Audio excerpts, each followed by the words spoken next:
হরে কৃষ্ণ। শ্রীমদ্ ভগবদ্ গীতার 3য় অধ্যায় কর্মযোগের 39 নম্বর শ্লোক।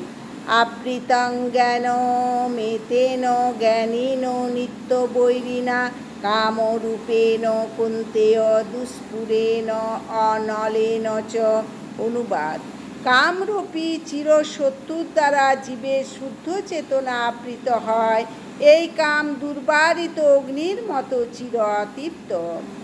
বহুপাত তাৎপর্য: মনুস্মৃতিতে বলা হয়েছে যে ঘি ঢেলে যেমন আগুনকে কখনো নেভানো যায় না, তেমনি কাম উপভোগের দ্বারা কখনই কামের নিবৃত্তি হয় না।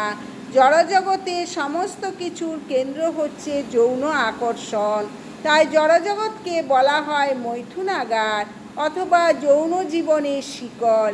আমরা দেখেছি অপরাধ করলে মানুষ কারাগারে আবদ্ধ হয়, তেমনি যারা ভগবানের আইন অমান্য করে তারাও যৌন জীবনের শৃঙ্খলে আবদ্ধ হয়ে এই মৈথুনাগারে পতিত হয়।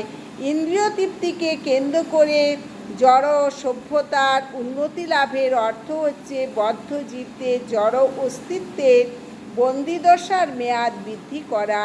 তাই এই কাম হচ্ছে অজ্ঞানতার প্রতীক, যার দ্বারা জীবদের এই জড়জগতে আবদ্ধ করে রাখা হয়েছে। ইন্দ্রিয় তৃপ্তি সাধন করার সময় সাময়িকভাবে সুখের অনুভূতি হতে পারে, কিন্তু প্রকৃতপক্ষে সেই তথাকথিত সুখী হচ্ছে জীবের পরম শত্রু। হরে কৃষ্ণ।